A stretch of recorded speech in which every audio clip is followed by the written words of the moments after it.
히브리서 11장 1절로 6절 말씀입니다. 믿음은 바라는 것들의 실상이요 보이지 않는 것들의 증거니 선진들이 이로써 증거를 얻었느니라. 믿음으로 모든 세계가 하나님의 말씀으로 지어진 줄을 우리가 아나니 보이는 것은 나타난 것으로 말미암아 된 것이 아니니라.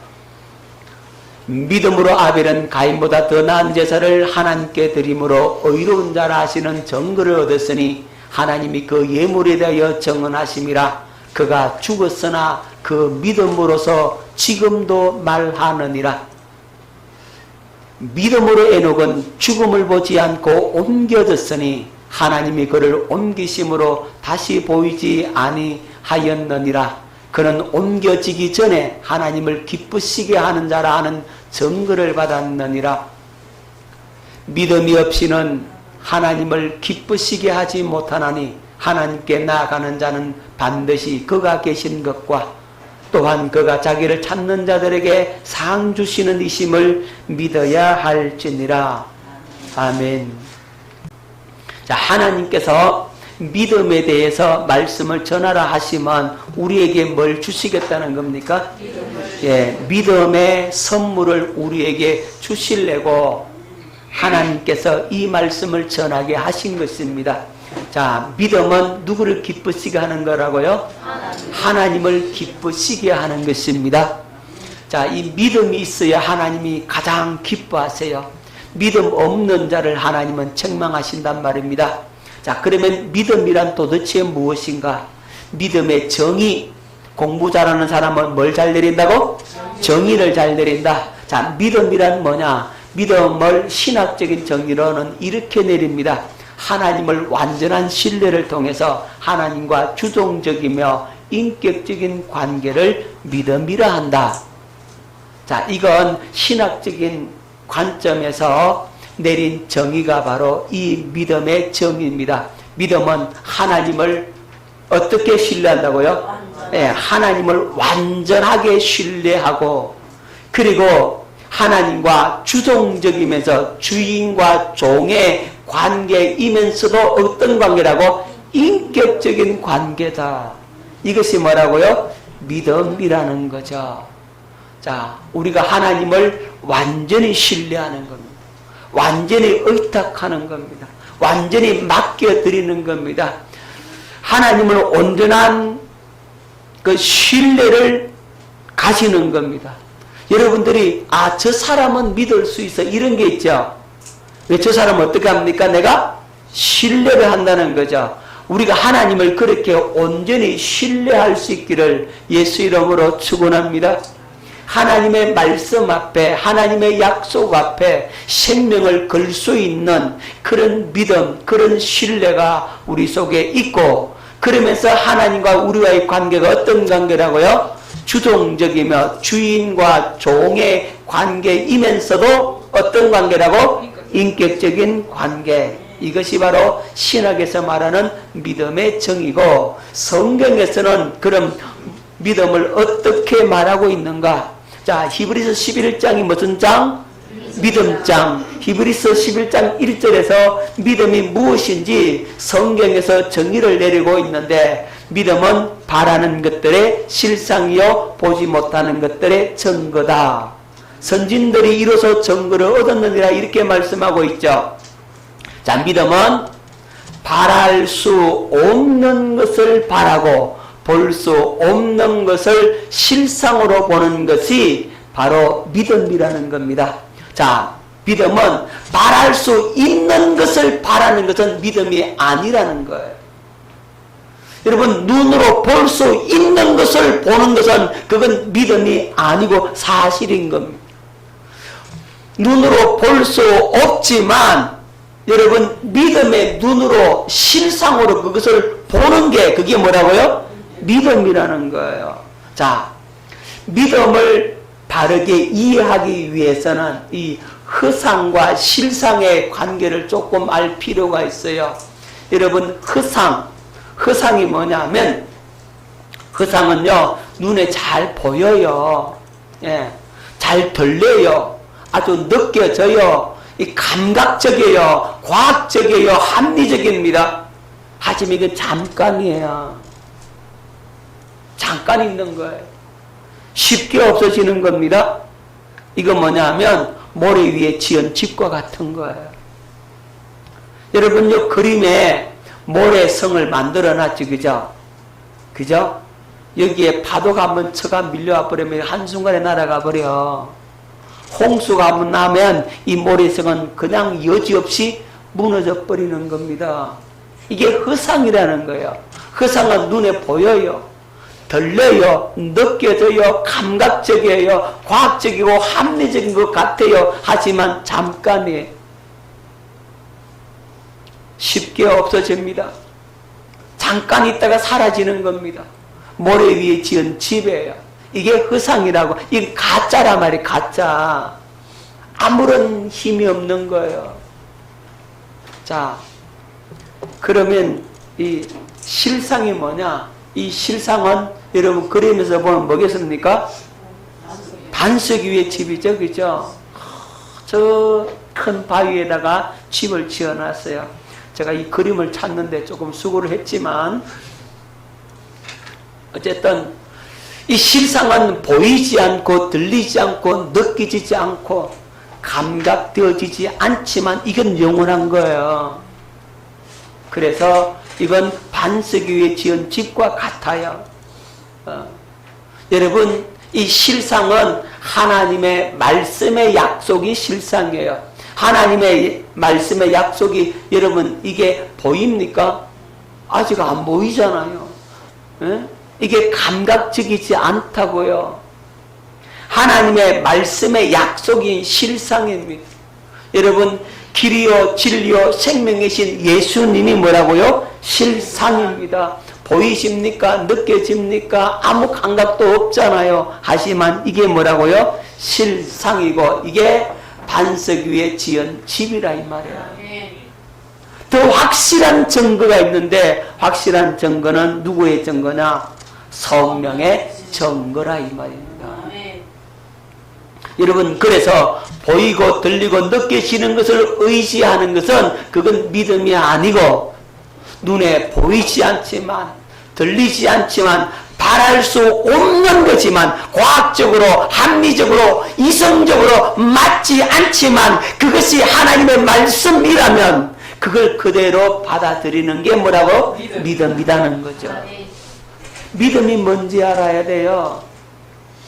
아주 기초적인 것, 기본적인 것 여러분들에게 말씀드리는 거예요. 이 기본적인 것, 기초적인 것을 사람들이 잘 몰라요. 지나칩니다. 간과합니다. 그리고는 아무것도 몰라요. 시간 지나서. 도대체 믿음이 뭐냐라고 물으면 대답을 못한다니까요. 그래서 그런 부분에 안타까움이 있기 때문에 저는 정확하게 하나씩 하나씩 콕콕 짚어서 여러분들에게 확실하게 말씀을 드리기를 원합니다. 여러분들이 이 말씀을 듣고 이걸 정리를 해서 확실히 마음속에 가지고 있어서 이제 신앙생활을 정상적으로 제대로 할 수 있기를 예수 이름으로 축원합니다. 여러분, 아브라함을 예를 들으면 더 정확하게 믿음이 무엇인지를 알 수가 있을 것입니다. 자, 아브라함 로마서 4장 18절 말씀을 뵙도록 하겠습니다. 아브라함이 바랄 수 없는 중에 바라고 믿었으니 이는 네 후손이 이 같으리라 하신 말씀대로 많은 민족의 조상이 되게 하려 하심이라. 아브라함이 바랄 수 없는 것을 바랬다는 거예요. 그러니까 아브라함이 뭐가 된다고요? 믿음의 조상이 됐다는 겁니다. 여러분, 그러면 아브라함이 바랄 수 없는 것, 뭘 바라느냐? 여러분, 아브라함이 바랄 수 없는 상황이 있어요. 그 상황이 뭘까요? 네? 아브라함 나이가 100세예요, 100세. 자기 아내는요? 90세죠, 그죠? 이미 이제는 생리는 끊어졌어요, 그죠? 사라가 더 이상 아이를 낳을 수 있는 몸입니까? 아이를 낳을 수 없는 몸이에요. 그러니까 이것이 바랄 수 없는 상황이라는 거죠. 자, 100세가 되었다. 사라는 90세다. 생리는 끊어졌다. 그러니까 이 사라의 몸은 아이를 낳을 수 없는 몸이 된 거예요. 그러니까 아이를 가진다는 건, 아이를 낳는다라고 하는 것은 도무지 바랄 수 없는 거잖아요. 그죠? 하지만 여기에 하나님의 약속이 주어집니다. 하나님이 뭐라고 약속하셨습니까? 예, 아들 주겠다. 아브라함아, 너 아들 주겠다. 어떻게 주는데요? 네 몸에서 낳을 자다. 네 몸에서 낳을 자다. 네 씨로 태어날 자다. 그리고 누가 낳는다? 사라가 낳는다. 여러분, 아들 주시겠다 요것만 있으면 이스마엘도 받았어. 그죠? 예? 양자 이방도 가능해요. 그죠? 엘리에셀이 이제 내 후사입니다. 이랬다니까요. 근데 요 말씀 한 말씀 갖고 안 되고, 그 다음 네 몸에서 낳을 자 이스마엘도 가능해. 그죠? 아브라함이 씨로 이스마엘 낳았잖아요. 하지만 세 번째 사라가 낳는다 이랬어요. 이는 빼도 박도 못하는 거지. 그죠? 이게 하나님의 약속이에요. 하지만 아브라함의 환경적, 육신의 눈, 과학적으로, 이성적으로, 합리적으로, 감각적으로 본다면 이건 틀렸어. 그쵸? 100세나 되었고 사라가 90세고 생리는 끊어졌고 아이를 낳을 수 없는 몸이라 이 말입니다. 그럼 이 하나님 약속이 이루어지느냐? 이걸 믿을 수 있느냐? 이거 받아들일 수 있느냐? 받아들일 수가 있죠. 왜죠? 허상과 실상을 알면 그래요. 아브라함이 100세다, 사라가 90세다, 생리는 끊어졌다, 아이를 낳으면서 이건 다 뭐요? 허상이고 뭐가 진짜예요? 하나님의 약속, 이게 실상이라 이 말이죠. 이 실상을 어떻게 하는 거라고요? 받아들이는 게 믿음이다. 무슨 말씀인지 아시겠죠? 이제 믿음의 정의를 확실히 여러분 가질 수 있기를 바랍니다. 뭘 받아들이는 거라고요? 하나님의 약속을 받아들이는 거예요. 그 받아들인다는 말은 그 약속이 나에게 그대로 이루어진다라고 받아들이는 거예요. 하나님의 약속, 우리 순수한테 또 우리 진강이한테 아빠 용돈 얼마 줄게 이렇게 얘기하면 알았어요. 아빠 용돈 줄 약속했어요. 그러면 나는 반드시 그 돈을 줘야 돼요. 그죠? 왜? 약속을 그가 받아들였다 이 말이에요. 아멘. 근데 우리 아빠 못 믿어. 우리 엄마 못 믿을 사람이야. 아이고, 약속 한두 번 했나 뭐. 이러면 약속을 믿은 거야, 안 믿은 거예요? 그럼 못 받는 거예요. 그렇잖아요. 하나님의 약속도 마찬가지거든요. 하나님의 약속을 그대로 받아들이고 이것이 어떻게 이루어진다? 내 안에서 이 말씀이 이루어진다라고 여러분들이 받아들이고 신뢰를 하는 게 그게 뭐라고요? 믿음인 겁니다. 그래서 아브라함은 이 약속을 믿었어요? 안 믿었어요? 믿었어요. 처음에는 믿음이 없었잖아요. 그죠? 그러니까 아브라함이 한다는 소리가 피식 웃어서, 아니 내가 지금 100세고 자기 아내는 뭐요? 90세인데 생리는 끊어졌는데 무슨 애는 무슨 애, 이스마엘이나 그저 하나님 앞에 살기를 원합니다. 이랬다니까요. 믿음 없어서 그냥 안 받아들여서 피식 웃어서 말도 안 된다는 거예요.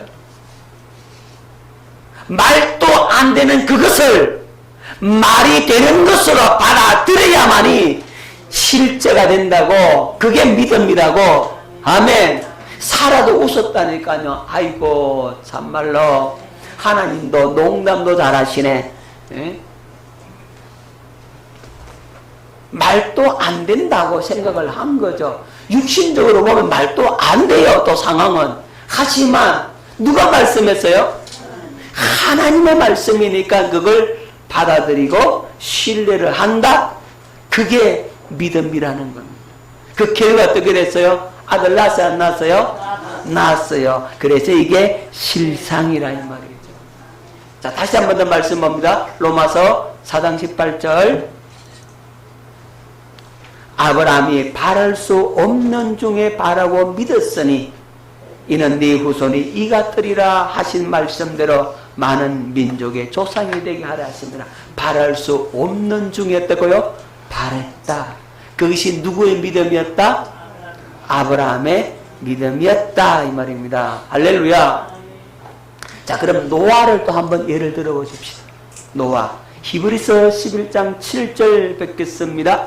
믿음으로 노아는 아직 보이지 않는 일에 경고하심을 받아 경외함으로 방주를 준비하여 그 집을 구원하였으니 이로 말미암아 세상을 정죄하고 믿음을 따르는 의의 상속자가 되었느니라. 자, 믿음으로 노아는 아직 보이지 않는 일에 경고하심을 받았다 그랬어요.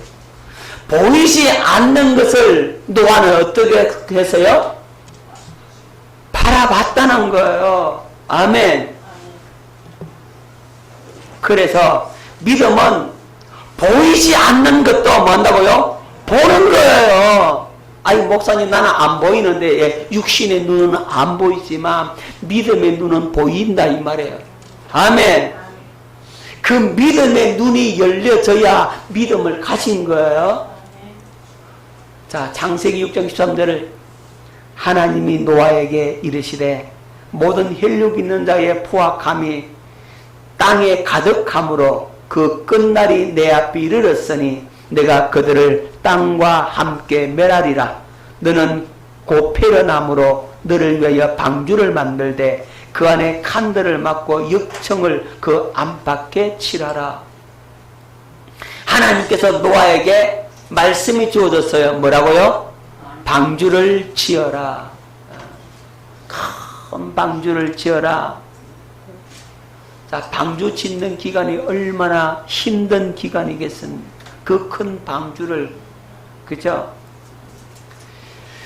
근데 방주를 왜 지으라고 하느냐면 이제 이 지구를 하나님께서 물로 심판하겠다라고 말씀하신 겁니다. 비도 하루 이틀 내리는 게 아니고 40일을 내려가지고 이 지구를 갖다가 다 물에 잠기게 만들겠다. 그렇게 말하면 야, 허풍도 좀 적당히 치라. 이 지구를 물에 담는다고? 세상에 그런 일이 어디 있어. 하늘에 별은 따올 수 있어도 그거 못한다. 안 그러겠습니까 여러분? 그죠? 그런데 노아는 그것이 누구의 말씀이기에? 하나님 말씀이기에 그걸 받아들이는 겁니다. 자기 생각하고는 안 맞아. 이론은 안 맞아. 세상에 이 지구가 다 물에 잠기는 그런 홍수가 있다고 그러니까 그게 어떻게 믿어지냐고 이게. 안 믿어지잖아요. 될 수 없는 일이라고 생각을 하는 거죠.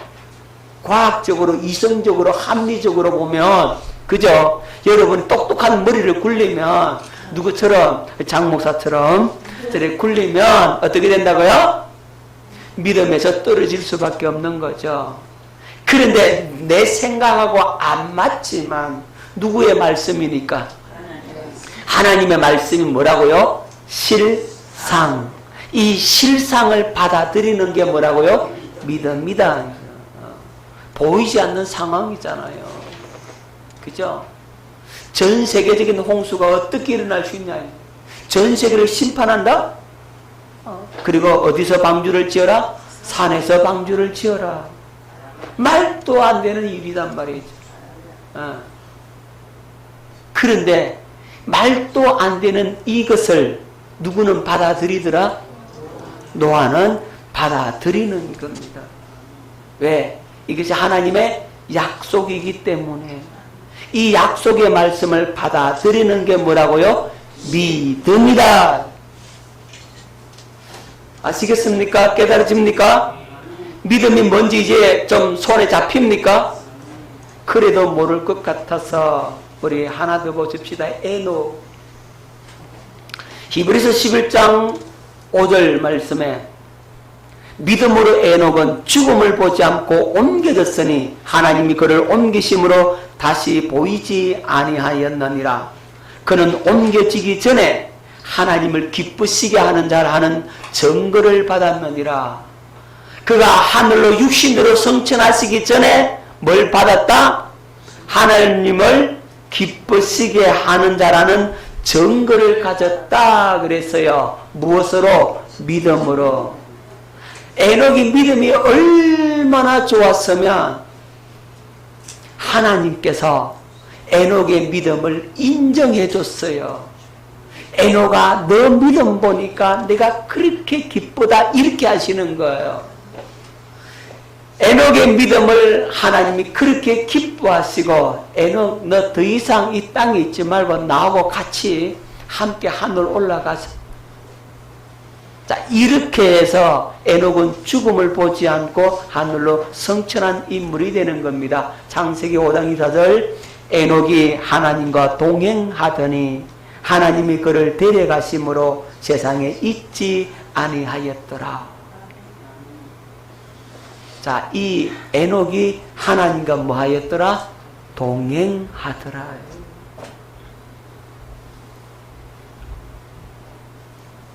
여러분, 에녹이 하나님과 동행하더니, 이제 여기 동행이라는 표현 있죠?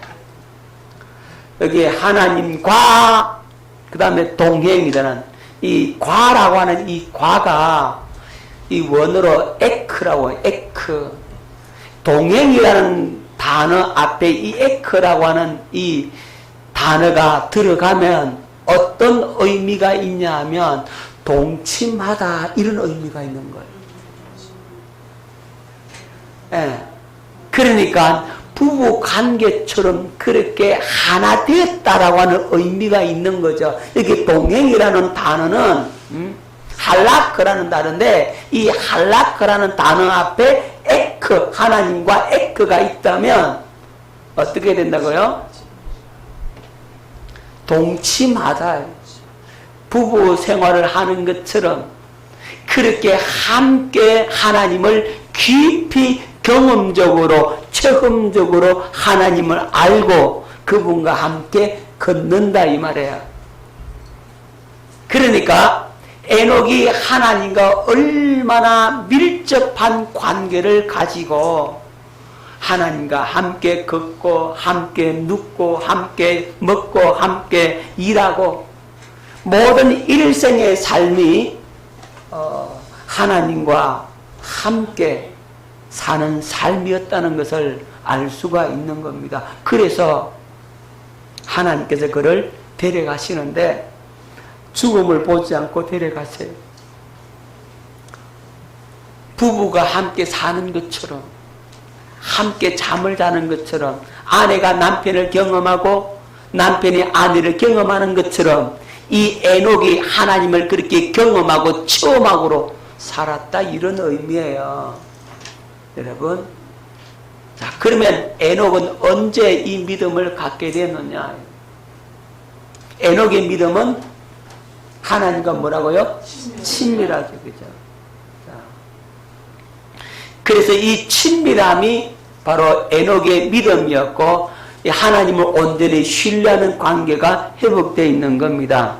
자, 누구와요? 하나님 그 자신과 하나님의 말씀과 하나님의 약속, 이것을 어떻게 해요? 그대로 받아들인 겁니다. 그러니까 에녹은 하나님 그분 자신을 받아들여 버렸어요. 그러니까 에녹은 하나님과 동침하듯이 그렇게 삶을 사셨다는 거죠. 그렇게 하나님을 어떻게 해요? 받아들였다는 거죠. 그 말씀을 받아들이고 하나님의 약속을 받아들였어요. 네? 그러니까 어떻게 된다고요? 하나님께서 에녹을 그렇게 친밀한 관계가 되니까 그를 죽음도 보지 않고 데려가는데, 이 하나님과 나와의 친밀함의 분량이 바로 무슨 분량이라고? 믿음의 분량이다. 에녹의 믿음은 하나님과 친밀함, 하나님과 신뢰 관계가 회복되어 있다는 거죠. 자, 그래서 에녹은 하나님과 동행함으로써 육신으로 성천하게 되는데, 그 이유가 하나님을 기쁘시게 하는 증거를 가졌다 그랬어요. 자, 히브리서 11장 5절 다시 한번 보겠습니다. 믿음으로 에녹은 죽음을 보지 않고 옮겨졌으니 그 하나님이 그를 옮기심으로 다시 보이지 아니하였느니라. 그는 옮겨지기 전에 하나님을 기쁘시게 하는 자라는 증거를 받았다. 하나님을 기쁘시게 하는 증거가 에녹에서는 뭐였다? 믿음인데 그 믿음의 내용이 뭐라고? 에녹의 믿음의 내용이 그랬죠. 하나님과 친밀함이다. 할렐루야. 이 하나님과 친밀함이 믿음의 여러분 크고 작고 하는 것을 이렇게 재는 기준이 되는 거예요. 그러니까 하나님이 친밀하면 친밀할수록 믿음의 분량이 커지고 하나님과 멀어지면 멀어질수록 믿음의 분량도 작아진다. 아멘. 그래서 주님과 영적인 깊은 교도 속에 들어가는 그 기도의 사람들이 믿음의 사람이 되는 거예요. 그래서 기도 열심히 하라고. 주님과 영적인 깊은 교도 속에 들어가는 그 믿음을 가질 수 있기를 예수 이름으로 축원합니다. 자, 그렇다면 이 에녹은 그렇게 하나님과 친밀함을 갖고 육신으로 성천할 수 있는 그 믿음을 갖게 된 이유가 있어요. 어떤 이유 때문에 그 믿음을 가졌는가? 자, 에녹이 하나님과 동행한 이유는 모두셀라를 낳고부터 본격적으로 이루어집니다. 자, 창세기 5장 21절로 24절. 에녹은 65세에 모두셀라를 낳았고 모두셀라를 낳은 후 300년을 하나님과 동행하며 자녀들을 낳았으며 그는 365세를 살았더라. 에녹이 하나님과 동행하더니 하나님이 그를 데려가심으로 세상에 있지 아니하였더라. 그죠? 누구 낳고부터 본격적인 신앙생활이 됐어요? 그렇죠. 모두셀라를 낳고부터. 자, 에녹이 65세에 모두셀라를 낳고부터 에녹은 하나님과 깊은 영적인 세계 속으로 들어가는 터닝 포인트가 됐습니다. 아멘. 남자가 장가를 가지고 애 낳았더니 시건 들었더라. 뭐 그런 의미겠습니까? 그것만은 아니라는 거죠. 중요한 것은 에녹의 인생의 대전환점이 누구를 낳고부터라고요? 모두셀라를 낳고부터인데, 자, 이 모두셀라를 잘 기억해야 됩니다. 모두셀라는 그 이름의 뜻이 창을 던지는 자. 뭘 던지는 자요? 창을 던지는 자, 창을 가진 자예요. 그리고 하나님을 경배하는 자. 이 두 가지 뜻을 갖고 있어요. 자, 그러면 하나님을 경배하지 않으면 창을 집어 던져버린다는 거죠. 창을 집어 던지면 창 맞은 사람은 죽어야 안 죽어요? 죽죠. 그 말은 심판이 이른다는 거죠. 그러니까 하나님을 경외하지 않는 자, 하나님을 경배하지 않는 자는 창에 맞아 죽는다. 그 말은 하나님을 경배하지 않으면 심판을 받는다. 이런 뜻이잖아요. 모두셀라의 이런 뜻이. 그러니까 그 기간이 언제냐라고 했을 때 모두셀라가 죽으면 이 땅에 하나님의 심판이 임한다. 그걸 누가 깨달아요?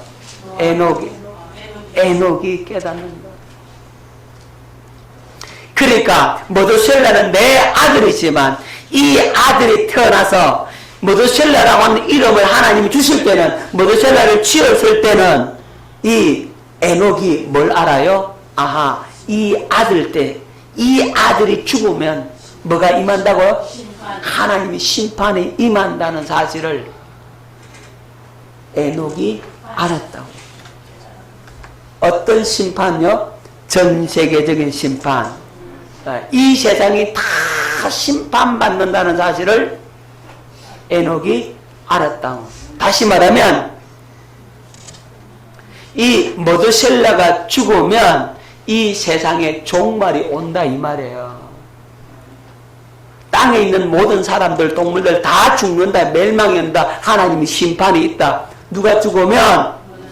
모두셀라가 죽으면 하나님의 심판이 있는 거예요. 그걸 누가 알아요? 에녹이 알고. 왜? 에녹은 선지자니까요. 하나님과 동행하는 사람이니까요.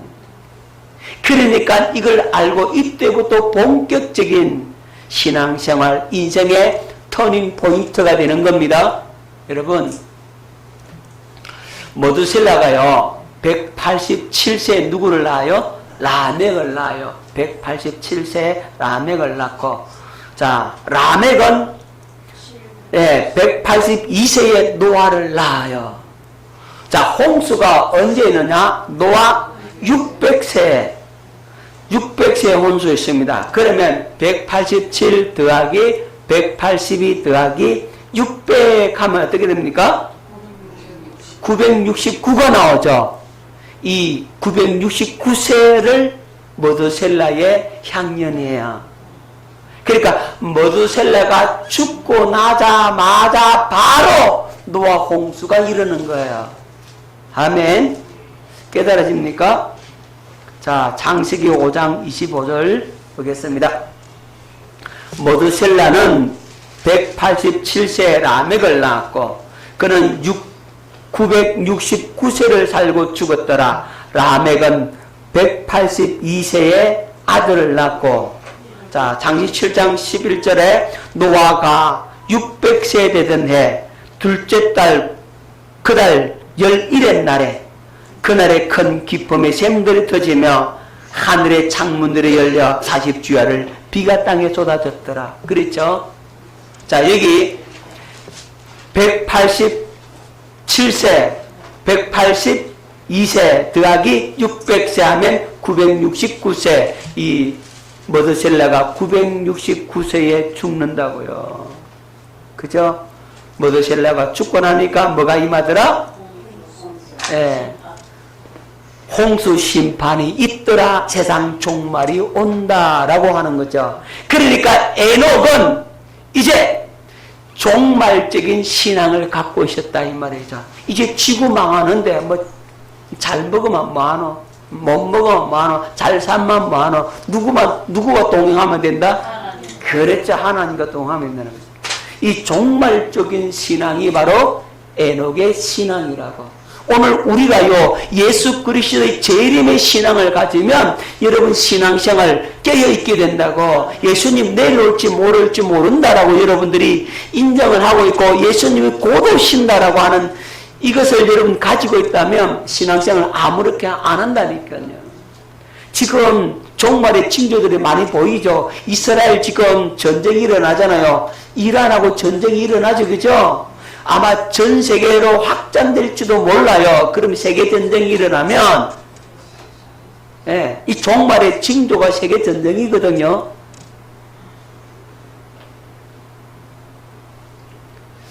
자, 이런 것들을 바라보면서, 아, 과연 예수님이 오실 날이 멀지 않았구나.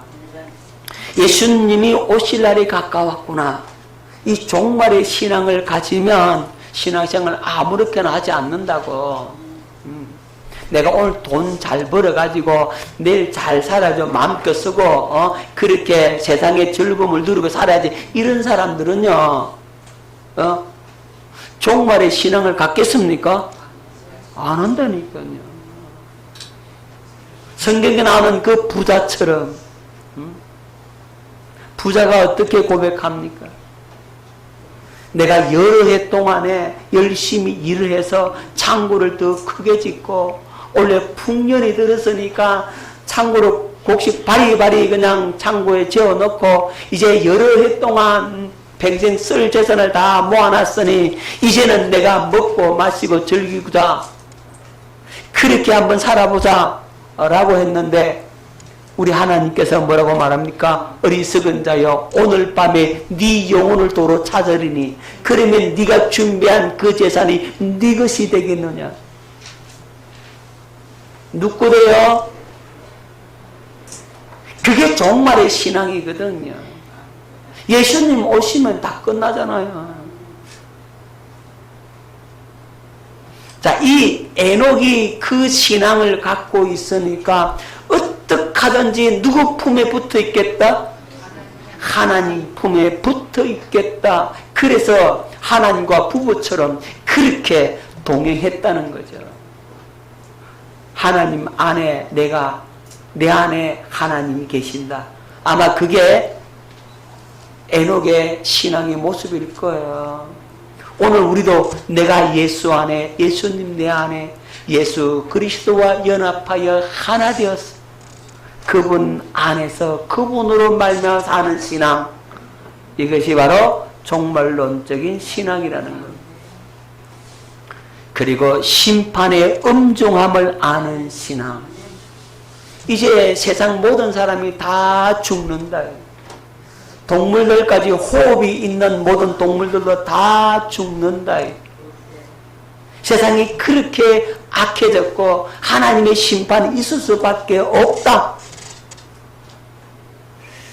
이제 하나님의 심판이 일어났는데 우리가 이렇게 살아서 되겠느냐? 그것이 누구의 신앙이었다고요? 에녹의 믿음, 에녹의 신앙이었다는 겁니다. 그리고 지옥의 무서움을 아는 신앙이다. 오늘날 한국교회 성도들이 지옥을 의식하지 않고 산다. 그것이 한국교회 현 주소라고 해도 절대로 과언이 아닙니다. 지옥이라는 말 자체를 듣기를 싫어해. 듣기를 거부해. 아이 목사님 그런 얘기는 하지 마세요. 축복 얘기만 하고 복 받는 이야기하고 잘된다 이야기하고 적극적으로 긍정적으로 좋은 말씀만 전하세요. 왜 그런 심판 지옥이 있니 없니 하늘에 상이 있니 없니 그 지옥의 무서움 그런 거 좀 안 했으면 좋겠습니다. 그것이 성도들의 생각이라니까요.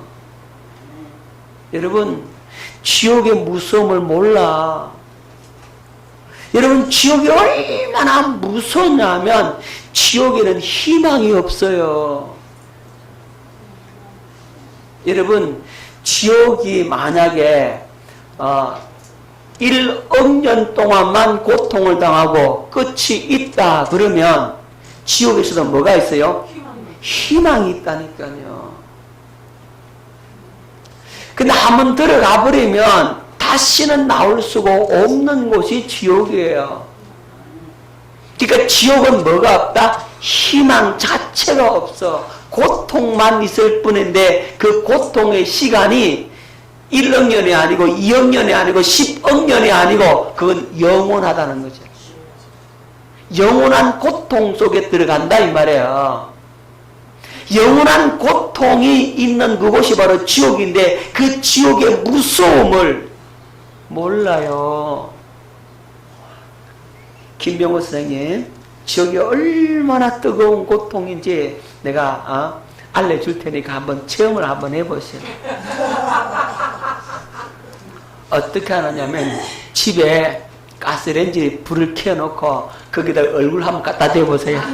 얼마나 뜨거운가. 근데 그 가스레인지 온도는 몇 도 안 돼. 네, 그 불은 몇 도가 안 돼요.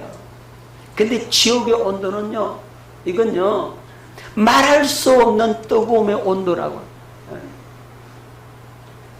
어떤 전도자가 하나님 지옥에 얼마나 뜨겁습니까? 그랬더니 하나님께서 뭐 몇 도라고 가르쳐 준다는데 저는 잊어버렸어. 몇 도인지. 듣기는 들었는데 몇 도인지 잃어버렸어. 하여튼 엄청 뜨겁대. 그 어마무시한 지옥이 잠시 후에 기다리고 있는데 그 무서움을 갖다가 모른다니까, 인식을 안 한다니까요. 내 부모가, 내 자녀가 그거 들어가겠다고 있는데 얘 속이 터진다 이 말이에요. 속이 터진다 이 말이에요.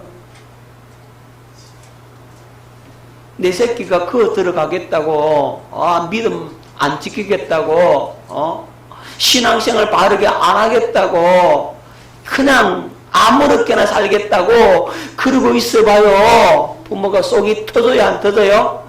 지옥의 무서움을 아는 우리가 속이 터지겠어요 안 터지겠어요? 속이 터지는 거예요. 근데 듣는 사람은 몰라. 왜? 눈이 어두워서 지옥의 그 엄중함, 지옥의 무서움을 모르니까. 희망이 없는 그 지옥, 고통만 있는 그 지옥. 여러분, 지옥도 고통의 분량이 다 달라. 여러분, 하늘나라 상급도 신앙생활을 어떻게 했느냐에 따라서 상이 다르잖아요. 그죠? 그 상급이 다른 것처럼 지옥도 마찬가지예요. 큰 죄를 지었느냐, 적은 죄를 지었느냐, 죄의 경중에 따라서 지옥의 고통도 차등이 있어. 하지만 그 차등이 있다고 해도 지옥이라고 하는 그곳의 고통은 말로 글로 설명할 수 없는 고통이야. 이건 그 가서 되겠습니까? 옆 사람을 쿡 찔러가지고 우리 절대로 거기에 가서는 안 됩니다. 시작.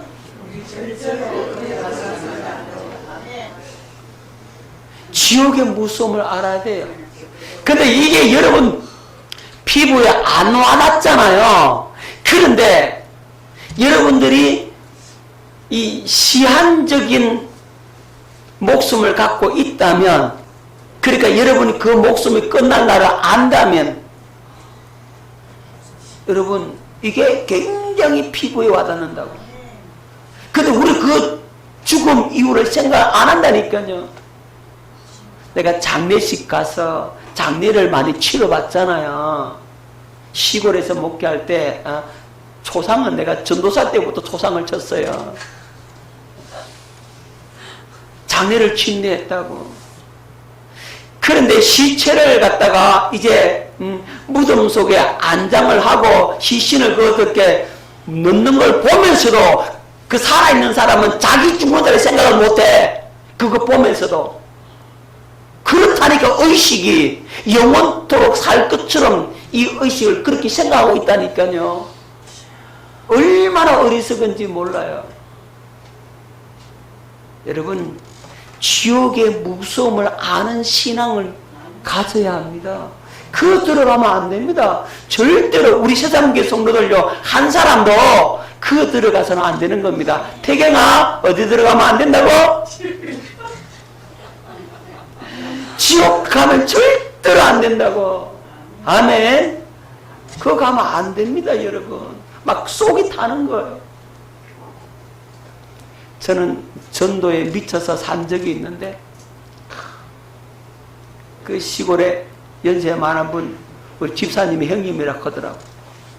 그래가지고 그분한테 예수 믿으라고 복음을 전했는데, 예수 안 믿으면 지옥 갑니다. 지옥 가면 절대로 안 됩니다. 그랬더니 그분이 내가 지옥 간다고 하면서 화를 버럭버럭 내고 이상한 목사 왔다고 동네 소문 내고 화를 내고 막 그걸 갖다가 장로님한테 얘기해갖고 그 장로님이 나한테 목사님 제발 그런 소리 하지 말라 그러고, 그 기분 나쁘다고 전도 왜 그딴 식으로 하냐고 그러고, 그러더니 그분 얼마 만에 돌아가셨어요. 안 믿고. 참 가슴 아파요. 그때 믿지. 그런 분들이 한두 분이 아니요.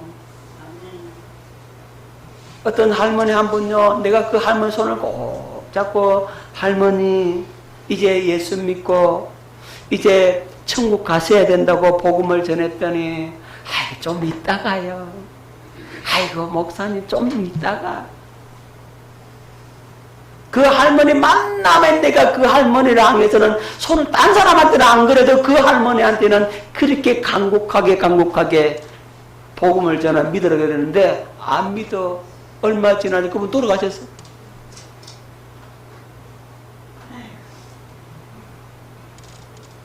여러분, 지옥의 무서움을 알아야 신앙생활을 바르게 하는 겁니다. 아멘. 누가 그랬다고요? 에녹이. 그거 아니까. 지구가 심판받아서 이제 물로 홍수 심판 난다. 내 아들이 죽으면 심판 온다. 이제 내 아들 때까지 끝나는구나. 그걸 아는 에녹은 하나님만 부여잡고 그분과 동행할 수밖에 없었다는 겁니다. 그래서 에녹은 믿음의 사람이고 하나님을 기쁘시게 하는 정거를 가진 자였습니다. 할렐루야. 오늘 우리가 이 믿음을 가짐으로 하나님을 기쁘시게 하는 저와 여러분 될 수 있기를 예수 이름으로 축원합니다.